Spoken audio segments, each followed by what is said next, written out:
Hola, cage fighting connoisseurs. This is KidNativeBloodyElbow.com, joined for the first time in a long time by Eugene S. Robinson and Dallas Winston for the infamously Hey, suspended. Dallas! Let me tell you about that guy. He's Indeed, back. He's back. he's All right. back for the Rip Van Winkle MMA three-way. Dallas, as you may or may not know, fell asleep under a tree 15 years ago this month. Just woke up. Huge MMA fan back in the day. Just woke up. He's rediscovered the world of MMA.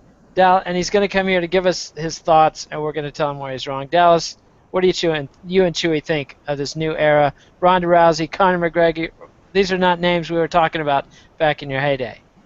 Well, hold on. You got it. The guy is sporting a Dillinger Escape Plan shirt. He's back. Chewy's got a Applejack hat on and a scarf. There are lots of new things happening. That's right. And I mean, that you could get Dillinger just from that limited view speaks Yeah, volumes, my friend, about your yeah. knowledge. There you go. Well, they are close personal friends of mine, so there's that. Are they really? Yeah. Ben is a martial artist. I've been meaning to have him on Knuckle Up. So Really? yeah, he got started on the martial arts journey in a real interesting way. Near where he and his wife and his kid live, some guy carjacked this woman, this family, and the husband was like, "Cool, here are the keys. Let me get my wife and the kid out of the car." And they shot the guy. And he was like, "You know what, man? You did everything right." He was giving the guy the keys, and he got shot. He goes, "What would I do in a situation like that?" And he realized he had nothing, so he started training. So. I see. So Obviously, you that need to get happened him on in the an show. area with no gun control, sounds like. Yeah, Gun well, control laws. you know what somebody else said. Let people have all the guns they want. Just make it super difficult to get bullets. All right, so anyways, wow, thanks for the intro. That was all big. I asked this question before. Nate yelled at me and wanted me to ask it on the show so for those who don't know and also want to laugh at me, I'm semi-colorblind. What color palette are you rocking today, Mr. Robinson? Well, we got into a big argument at work because people were disputing the color of what I'm wearing, and I said, if a cop ran in here and you were trying to give a cop a description of me, what would you say this suit? What color is this suit? Now, you guys are looking through a computer, but just based on the computer thing, what are you thinking this is? Charcoal. You moron! Dude, I'm colorblind as fuck, so I'm gonna go with it's some color that I hate that I don't even think should be a color because I'm more of like a primary color plus a couple. But I'm gonna go with like magenta. I don't even know what fucking color Magenta. magenta. You just made that word up, but you don't even know. Now, I'm calling this a blue suit. When I say, Blue. yes, I'm calling this a blue suit. People in the office are like, that's gray slate. That's bluish gray. That's blue gray. You know what? Slate gray. Daredevil had an enemy called the Purple Man, and he was wearing exactly that tint. I almost punched a guy out in San Francisco for trying to tell me that he was a member of the Purple Gang. He was like one of those drunk guys who was just begging to be hit, and he kept Was he following. really old? No, he wasn't either. And he just followed because I'm a member of the Purple Gang. We could kick your ass in Chicago. I go, look, I don't know what you're talking about. Just leave me alone. And then I finally gave him the 3-second thing. And that worked? That worked, yeah. Okay, because the Purple Gang, Detroit, Depression-era Prohibition gangsters, super badass, went down in flames by 1945. I was probably about 20, and this guy was probably about 30. So not Yeah, old he enough to wasn't be a the member of the Purple Purple Gang, yeah. And that's too early to have been in the Purple City Murder Gang or Bird Gang, Purple City. There was some hip-hop song I used to have on my iPod. But anyway, Dallas, MMA, what's shocking you? What's surprising you? All right, so I wanted to ask what color magenta actually is, but that's It's not a really loud purple. It's like a day-glowish purple. Dayglow. Can you make any reference that's not like archaic? Like the last 10 sentences, I'm shaking my head going, all right, Nate's talking. That's Since Dayglow. Dayglow. is Dayglow a dated reference? Dude, it's like one of those things where the older you are, you don't realize how. Because even I am younger than you, and there's certain shit that the youngsters are popping off now. I see. So Like they popping don't off. say Dayglow And anymore. like that's so 2004 when you say that. Yeah, I mentioned Columbo the other day, and then realized I had to tell people what the fuck that meant. It's like, man, I was going all Columbo on them, and they just kind of looking at me like, I don't get it. Columbo? You mean Colombian? I don't get it. You were Fuck. sailing around the world after somebody, trying to discover. That's Wow. right. I know. All All right, so do we really only have a half hour, Eugene? I assume We that do have only half hour. Eugene's he's the only got a one with lunch date with his gal. That's why I asked Eugene. You know, Yep. you and I ain't got shit to do. So, Right. all right, let's jump into it then. All right, Yes. and you can see how my enthusiasm might ratchet down as the questions go along. But the first one I was rather proud of for a show of this nature and of this magnitude. And I don't even know, like Nate said, make a claim, and then you guys would give me true or false, argue about it. So here's the first one. Not just MMA, beyond MMA, in sports as a whole, Ronda Rousey is one of the world's hottest competitors. Oh. You're not supposed to ask questions. You're supposed to make assertions. Or I guess you did make That an wasn't a assertion. question. What? All right. But you phrased it as a question. No, I'll let Kid Nate go because I got a whole thing. Yeah, well, she is. She's hosting ESPN's Sports Center tomorrow. They just did a big preview feature, trailer thing. That's the most slickest, coolest fight promo video the UFC has ever done. The Holly Holm and Yeah, yes. the Ronda Rousey Holly Holm thing. Yeah. Squares that don't follow MMA at all are talking about her fights. She's big time. The web traffic's enormous. It all blew up after she dissed Mayweather at the ESPYs and posed for Sports Illustrated a little heavy, which became like a feminist rally cry. And then the DNB do nothing bitch thing is apparently catching on. So it's huge. Wonderful for business. Anyway, Eugene, let's hear your whole thing. Well, what makes me? I got this whole idea of the suitcase. Now you remember Pulp Fiction, right? See, now you're talking my language.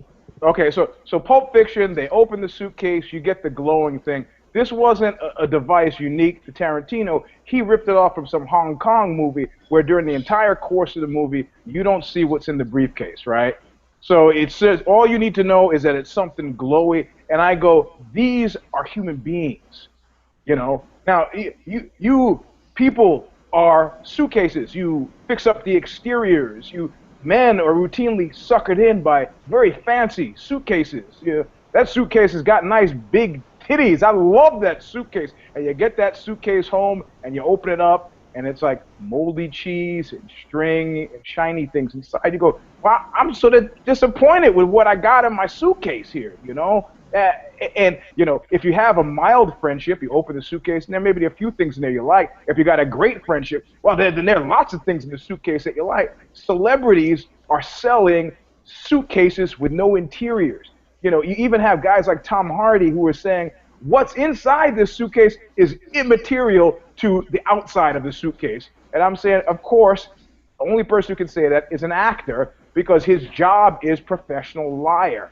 So, you know, I feel more comfortable when the outside of the suitcase is reflective of what's inside of the suitcase instead of with actors who it has no relation one to the other. So Rhonda has now become an actor. And that means progressively as the world owns more of her and we own less of her, the outside of the suitcase and what's inside the suitcase are going to may not be a one-to-one ratio, you know. Now, the old Hollywood adage says, sincerity is everything, and once you got that faked, you got it made. You know, maybe she'll keep it real, and maybe it'll be a one-to-one ratio. But it's not been for a few years a one-to-one ratio. Why is this bad? Because inevitably, what's inside the suitcase starts to seep to the outside of the suitcase. You see what I'm saying? So my feelings about Rhonda's hotness and her it moment, again, like I said on an old Knuckle Up, make me more nervous than anything. I feel as nervous about her and her prospects over the next 18 months as I do about John Jones and his prospects over the next 18 months. And realistically speaking, now that the guy from whatever film company it is, not Marvel Films, is like, you know, Rhonda, I don't see anything wrong with her being Ms. Marvel. I'm like, you know, yeah, her ticket's written. She's not long for the MMA world, but, you know, it makes me nervous. And is she going to fight Cyborg or not? That's my big question. Like, do we get to see her go out on a note of just getting pasted? And would she get pasted? That's the other question. I got a huge argument this past. You? Yeah, can you likes to fight guy? And people were like, really, not just winding me up. Go, she is gonna beat fucking Cyborg. Are you crazy? I go, are you crazy? I mean, I finally got into one of those like barroom arguments where I was like, you can't seriously be. And the guy was like, you don't know what you're talking about, you. And I was like, okay, I'm talking to a moron here. I'm talking to you know. And I still don't know whether the guy was winding me up or not, but he by the end I had come to the conclusion he's a believer. He believes the hype train. He believes this inside outside suitcase thing, you know. And Dallas, how do you handicap the Ronda Rousey Cyborg fight? Has it changed since before you? Yes. Yes. Yeah. So I you think was before I was where it sounds like Eugene is at. That everyone just wait until she gets in there with Cyborg. Not that Cyborg is going to steamroll her, but everyone is expecting the opposite. Ronda to steamroll Cyborg. who's expecting that? The homeboy that That Eugene just drunk talked that I to, was like talking to. 90% of the interwebs. I Yeah. mean, I many say people. that's just because they don't know. Well, and my first comment was the more we talk about Eugene's profound shell versus soul metaphor, the more Nice. that, Thank you. right? The more Yep. that Rousey fever goes off, the less that Cyborg is even in the conversation anymore, right? This is the first time I've heard Cyborg since the last time we did some show talking about Rousey and Cyborg. So, for whatever that's worth, but my respect for Ronda as a fighter has grown. Yep. She's improving. And you can tell This if is you true. watch her stand up. Watch her stand up in her early first two fights. Then once she got popular, like maybe Strikeforce, when she first got in the UFC, and now her stance, her balance, her release, like all that, you can see. Yep. And she's a fighter. That's the one thing that she has going for her. I think the other thing that, and I'm cool with Rousey. I don't have any. Yep. I'm fine. I think she deserves it because she's good looking. She can play the badass role, which appeases all the MMA fans. Almost, I thought if anything, she might tip a little too far with that. Like after Yep. she wouldn't shake so and so's hand, but so I she's. like that though. I like that. And I do, Of but course you do. this is what makes it work. Is on Twitter. This is a random whatever impacted me. It was no event, whatever. Rhonda posted a tweet that was, "I made a friend when I was in I don't even know where, like Singapore, or she was traveling the world." And it's a picture of this tiny little cute girl in a dress, like just adoring Rhonda, and Rhonda like bending down, and um, so hell, I mean, how can So she's got a sweet, wholesome side to her too, and she seems to be using it all well. And you know what? I'm happy anytime somebody poor becomes somebody rich. The 6 degree thing kind of makes me unhappy because I look at the degree thing and I'm like, what is it? I'm 2 degrees away from all that rich. I wish I was a little closer. I interviewed her mother. So what is that? That's like 2 degrees away. Close to rich is really good, but I can't hate on it. So, but she's not going to beat Cyborg. I'm sorry. It depends when the fight happens, but Yeah, yeah. if it happens in 2030, maybe. What do We'll you mean? see. Depends on when if it happens when Cyborg is sleeping, yes, maybe. So, any other thoughts on Rousey, or are we ready to move on to your next? No, the only reason I brought that up is because just what you were saying, Nate. Like random people I never would have guessed are asking me about Ronda Rousey now, in like the Including last. my bosses. Yep. Yeah. See, that's my bosses too, and she's big time, big time. And I tell you, you know how big she is.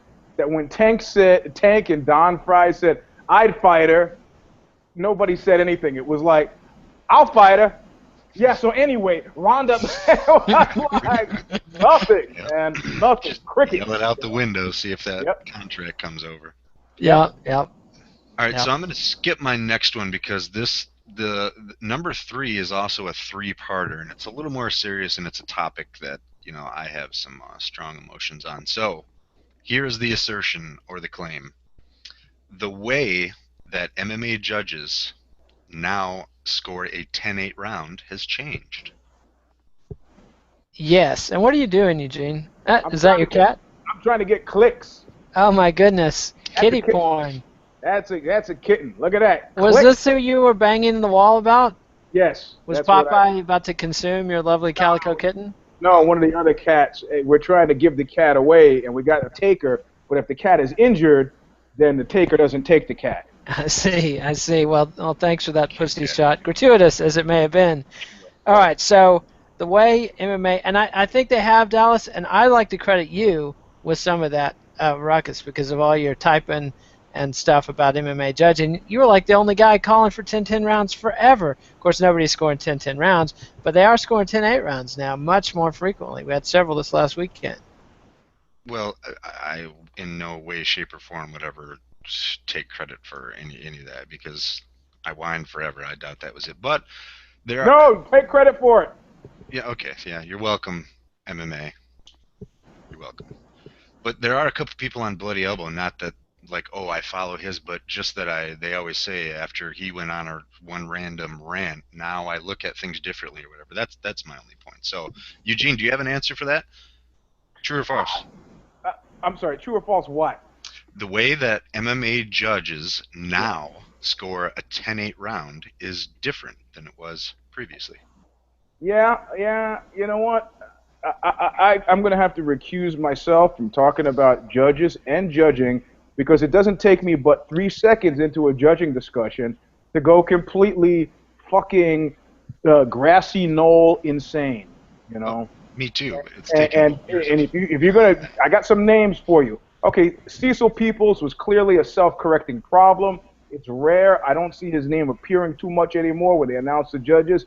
And so now I turn a gimlet eye to Doug Crosby and Sal D'Amato. You know what? There's something rotten in Denmark. I'm just saying, there's some sort of weird thing going on. I don't know what's happening. It has to do with the betting line. I know some guy who has done some sort of actuarial kind of analysis, and he was like, he's going to share it with me. He goes, look at Doug's fights, look at the betting line, look at the odds, and look at this. And he's like, got this whole thing figured out. Doug Crosby, in his mind, is suspect number one in some weird kind of collusion thing. So 10-8, 10-9, don't know, man. Don't know. I'm following the money on this one, though.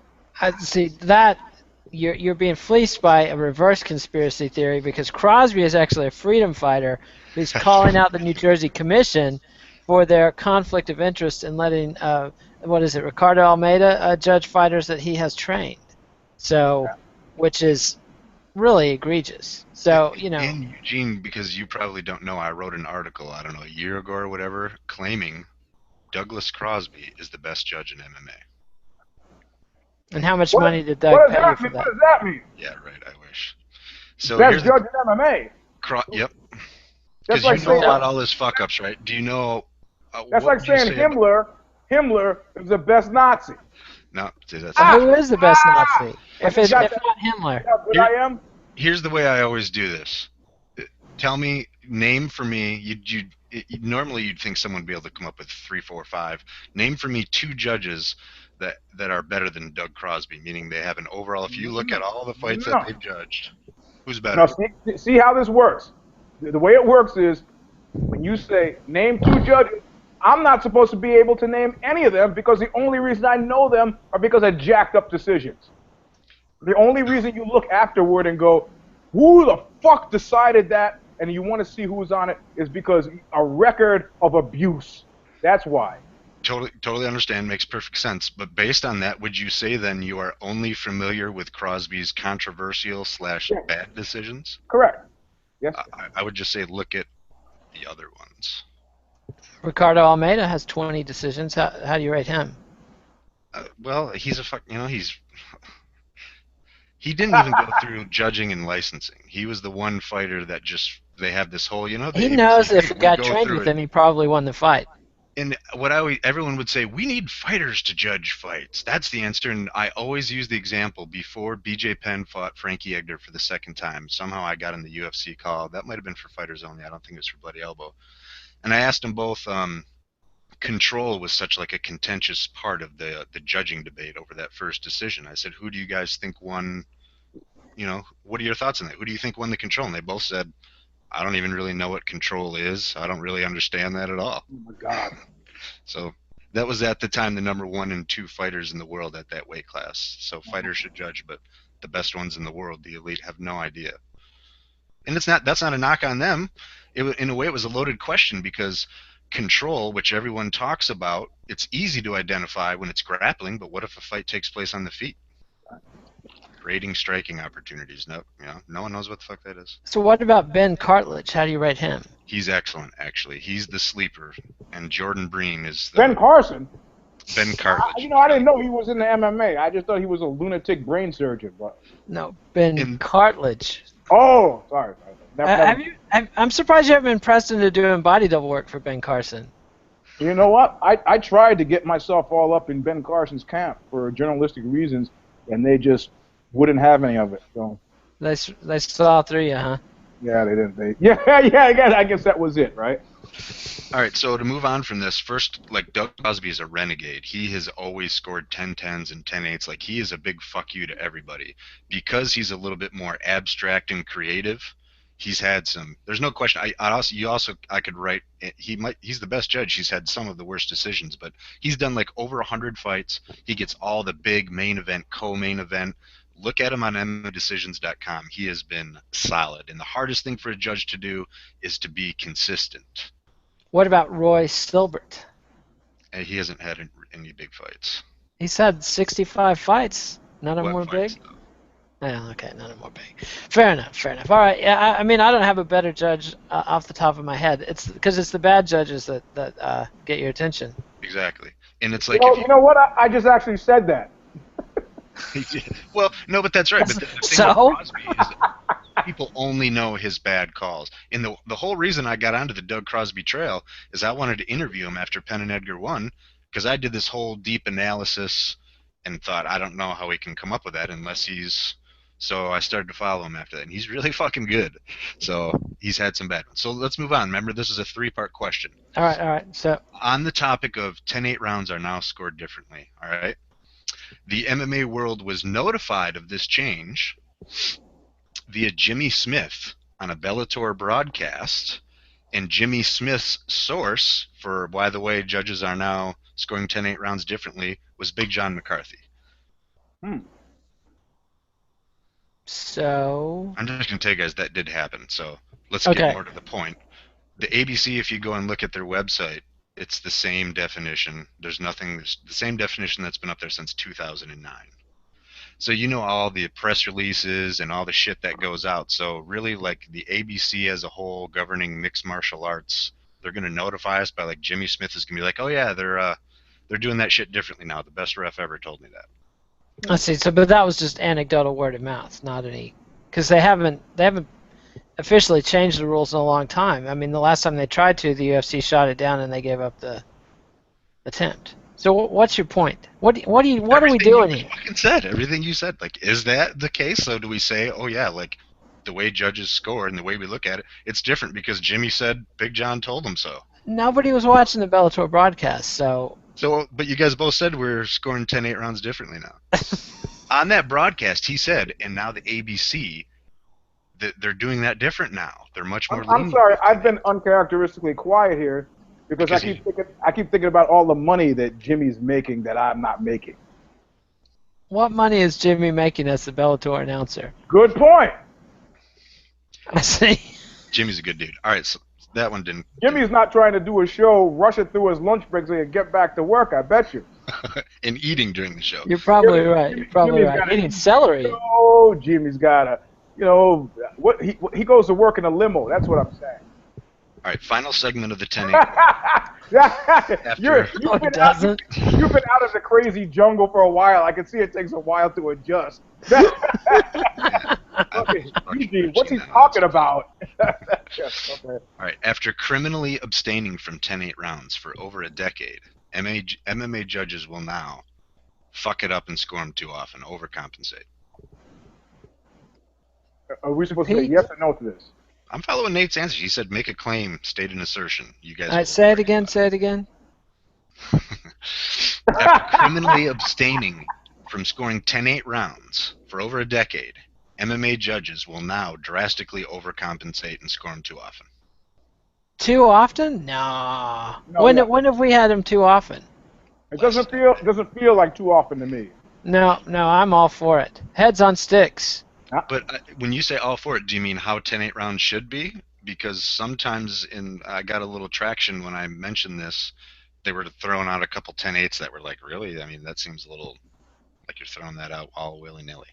I see. Well, I mean, I don't know. Dallas, you're the only one that cares about judging. I mean, this. I thought I'd be able to sneak one in, but I did make it 3-pronged. Every time I come into a 3-way thinking I'll slip one serious part in there. See, you never go into a 3-way thinking you're going to slip something in, Dallas. That's a rookie mistake. Right, Eugene? You're the sex expert. Here's the guy's like, oh, he's doing a column about masturbation. I felt like telling that guy, I go, hey, I'm sorry, I didn't hear what you were saying. I was masturbating, you know. Yeah. Usually my sense of hearing is sharpened when I'm masturbating. Like you got to, No, no, no. hear any. That's the best time to sneak up and kill somebody because their sense of hearing is dull. That's Is why it? so Nate, many people get caught. I Nate's see. ready for that. Yeah, I've got, I know a girl Been who spidey was one sense. off, and he's who was also ready having for a ninja attack. she was having sex in the family van, and the guy was behind her. Unbeknownst to her, the family had decided to go to dinner. So mom, pop, little sister, grandma, all piling out to the van. They opened the van, and the dude was in a position where he couldn't see. And she's like, Jimmy, Jimmy. He's like, what, babe? And then he looks up and realizes the door of the van is open. He's like, oh, sorry, excuse me. Anyway, sorry. Anyway, that had Closing minutes. Here's my last assertion. And again, Uh, I'm following Nate's instruction here, so please direct all your sure. criticism. Blame me for this. All right, go ahead. Statement: the Fine. UFC failed to secure the services of Fedor Emelianenko twice. Yes, they did. And your point? Bad move? Good move? Bad Yes. move, good move. Well, apparently for the money he's getting, it was a very good move to avoid paying him $3 million or $2.5 million. They Hey, wouldn't be able to recoup. you're gonna give that money to Brock Lesnar. You could still give it to a fucking possibly depleted Fedor, who I don't believe he's semi or non-functional. I mean, look, what they didn't realize is second round of negotiations with or without Finkelstein, you got this weird Slavic pride thing. You can't come the same way. You got to go name your terms. And he says 3 million, and you go, I got it. How about 1.5 and all these extra considerations? And then he comes back and says, okay, 2.5, and they go 2.2, deal, done, out the door. But the bald one is constitutionally incapable of that. For the same reason that I had a boss, saw the guy in a family restaurant with his family. I go up to him and say, "Hey, Jonathan, how you doing?" And the way the hands reach, I just can't help it because of the body positioning. I end up he sticks his hand forward, and I end up grabbing his hand, my hand here, his hand here, handshake. I end up grabbing it like this. He went through all these gymnastic, convolutions to get his hand so it was on top of mine. He just couldn't let it go, and this is the bald one. He was like Dante in the Inferno. He was going to do in depth what he did consistently in life, which is not give an inch, and that's why he didn't get the deal done. I see. I just don't think that they couldn't. They're not going to make $3 million back on Fedor. That's the thing. What if Like they Fedor's, paired him with Brock Lesnar? they're not going to get it, Brock Lesnar. They don't have Brock Lesnar. Yeah, maybe back in the day they could have done it, but these days, Fedor's damaged goods. There's nobody big in the heavyweight division for him to fight. Well, it's just not worth it to him. The second part, you got that dead on, making him more valuable. Like I said on Knuckle Up this week, John Jones is like Mad Max at this point. You guys want to get out of here, you go through me. Light heavyweight, the whole division is Lost Battalion. Who the fuck do you want to see fighting light heavyweight? Nobody. I want to see Jones, Cormier, and Jones Gustafson, and Jones Rumble. Jones. That's because you're an addict. Rumble, maybe. If I were Johnny Boney Joni, I would say, hey, you know what? Rumble, that's a good fight. See you at heavyweight. Follow me up there. Well, we got no business here. There's there's nobody left here to fight. Who are you going to fight? You lost. You want to fight Cormier? You stay here. You fight Cormier. Then you come with me to heavyweight. There's nothing here. Heavyweight, I could own heavyweight. Why? Go straight for fucking Verdun. Why fuck around? John Jones versus Fedor, I still don't think could have made him $2.5 million back, plus the money they have to pay Jones. If they can hype up, Ronda and Holmes, which is a zero fight if I ever saw one, they could make hay on this one. But they've got Ronda. You're missing the Ronda part of the equation there with Jones. How many people want to see Pacquiao Mayweather 2?